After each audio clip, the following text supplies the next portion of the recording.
Hello, everybody. Dom Tiberi, joined by Nicole Shearin, Adam King, and round 3 of the Memorial Tournament is not over. That's, ooh, you know what? That threw me for a loop. Is not over. As a matter of fact, they will finish it tomorrow morning, and once it's finished, then they will play the final round. The 2 leaders, Ryan Gerard and JT Poston, will play 31 holes tomorrow. They were through 5.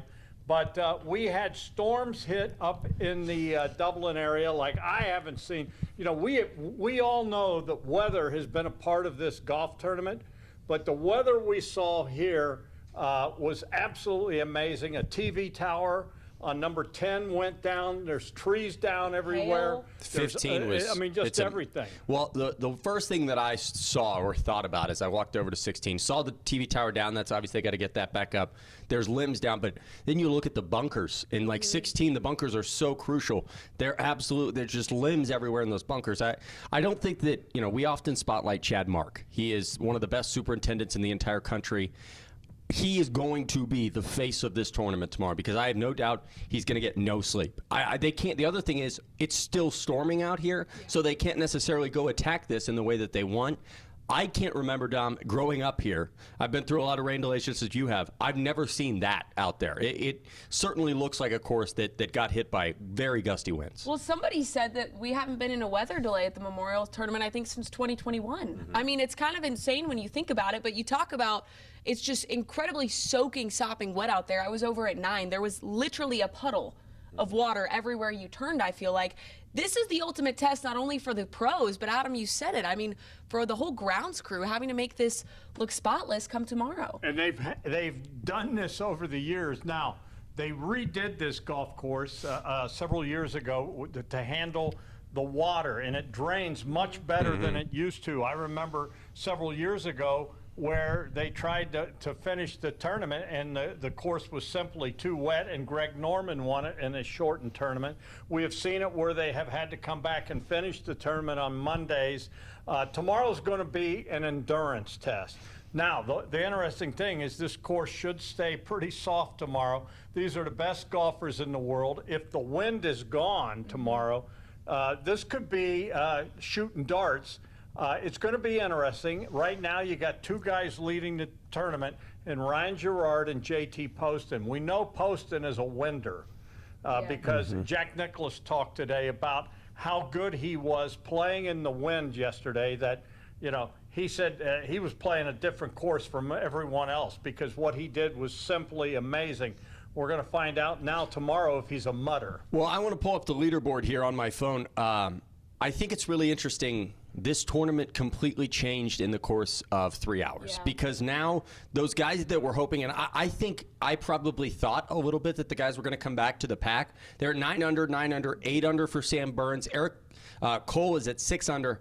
I don't know how guys that are sitting there at 2 under or 3 under like J.J. Spahn and Rose are going to be able to catch, Poston, because this course is going to be so gettable, but Poston's going to go low just as everybody else. It's going to be a different Muirfield out there. Although the pressure, there is pressure. And I was going to say, those 2 guys I feel like aren't used to playing under that kind of pressure. But to your point, Adam, if none of this weather and rain had happened, I would disagree with that. I would say it's very gettable come tomorrow. But now, I agree with you.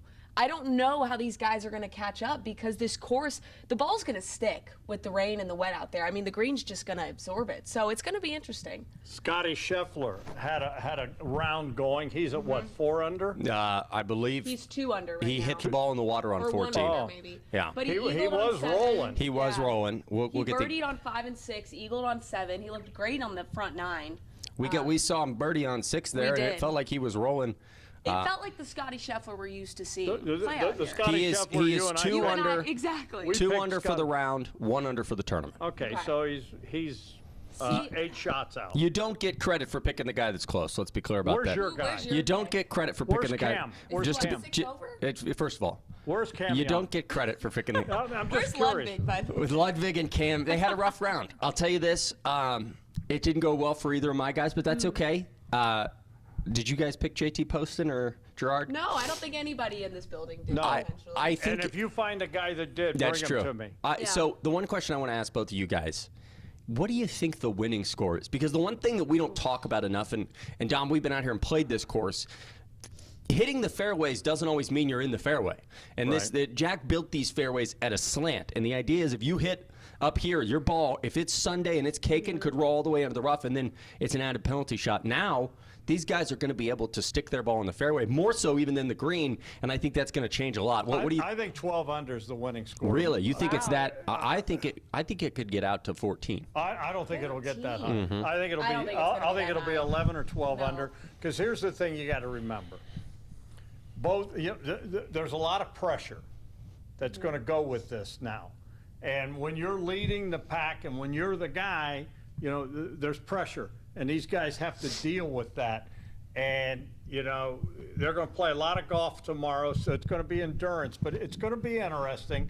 But I think 12 under, 11 under is my winning score. I was about to say, I kind of like 11 under. But to your point, Dom, not only is it pressure, but it's off their normal routine. Again, this happens a lot, right? Like, this is not out of the ordinary for a tournament.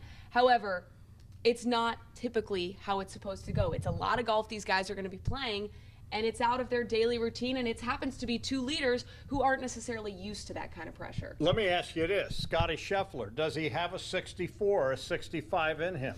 I just think... Could he shoot a 65? Yes, but I think you're 7 under, and he's 8 under. I thought Rory, he was very astute. He said on the broadcast, the rain really hurt him. I think there was a world where Rory or Scotty could have hung around it and maybe backed into a Sunday where it was close, but... The problem is, Poston, no matter the nerves, this golf course, it's obviously it's not going to go out there and play as we've seen. This isn't the C.J. Byron Cup out here. They're not going to shoot 35 under, but it's going to be gettable. And these guys are going to take advantage of it. And so I just think it's going to be very hard for anybody but maybe that's not 4 under right now to run up and catch these guys, because you're talking about back-to-back 65s that you'd have to post. He'd have to play out of his mind. And the worst part of it is, if you are one of these guys, we didn't even think about this, you have less holes. How many holes does Scotty got left? Scotty's on 14, so he only has 22 holes. The other guys have 31 holes. No, I'm saying, but he's got what? He's got how many left 22. to play? He's got 4 left. 4 left in round 3. Yeah. If he finished, let me just say this. If he gets his 3rd round, and if he can get hot, and let's say he gets a couple birdies, or let's say he gets an eagle, if he can get to 3 to 4 under, he's in the hunt. I think Tommy Fleetwood and Sam Burns may mess around and win this golf tournament, but they're going to have to go low. Well, that could happen too. I mean, yeah. But you got to remember, guys sometimes go backwards. It's true. This is different. This is different for these guys. They have not won much. It's going to be interesting. I mean, I hope they do. But there's a lot of big names lurking, and who know how to play under that kind of when a guy puts a charge on, look out. I still think 11 or 12 under. You give me that score, and that's the winning score, I think. All right. Nicole? What number? I said 11 under. I think 14 is. That's up there, but I hear your point. I don't think it's crazy to think that they shoot 3 under for the remainder of their 3rd round and 3 under in the 2nd round or the 4th round, and then you're at 14. I think you're talking about guys shooting 67, 68, and you're fine out there. I've seen a lot of golf tournaments. I hate it. I've seen a lot of golf tournaments, and I wish them the best and good luck, but I've also seen guys go backwards. Yeah, I could put. I wish. I really, really wish it hadn't rained today, because this golf course was getting to be. I just saw a video where they said U.S. Open Part 2, and honestly, and Dom, I'll ask you this because you've covered so many of these. I think that they more in the last few years have leaned into let's be the most challenging signature event on tour. Let's make these greens get up there to 13 or 14, and the PGA's allowed them more and more throughout the years. And I think that at this point, these guys, I mean, look at Justin Thomas. He walked in after the 2nd round exhausted. He looked like he'd been through it. Well, it is a signature event. It is the lead up to the U.S. Open. And I think they like it. I mean, this is going to prepare them for the U.S. Open, maybe even more so. I mean, and I'm telling you, the golf course might be a little softer, but this thing drains really well. And we heard what Dan Sullivan said. He said, we drain very well. I still think it's going to be a tough golf course. I think the greens may be a little softer, but you know, to me, there's nothing worse to be in wet rough. I worry also, and they haven't announced this yet, and they may not, but if you get into a world where it's lift clean play, where they can pick up their ball. Well, and that's a whole. I doubt that happens. I don't know. With this golf course, maybe they may do it for the third round, but it'll dry. But this thing dries very well. Yeah. You see, look at 18. It was a river there. I know. 18, you know, the bigger issue is all the debris and everything. They got that all picked up. There's a lot of bunkers that got washed out. They got to get that all fixed. Like you said, they're going to be up all night fixing this golf course, getting it ready. But I'll tell you what, don't count Scotty out.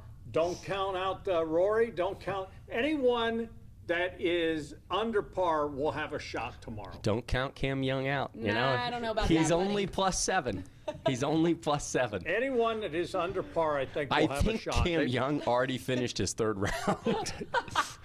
Well, that tells you how that's going. Great pick. Anyways, keep it on 10 TV and our 10 TV streaming for all the best Memorial Tournament coverage. He's Adam King, the one and only, my hero, Nicole Nene Shearin. I'm Dom Tiberi. We'll see you later.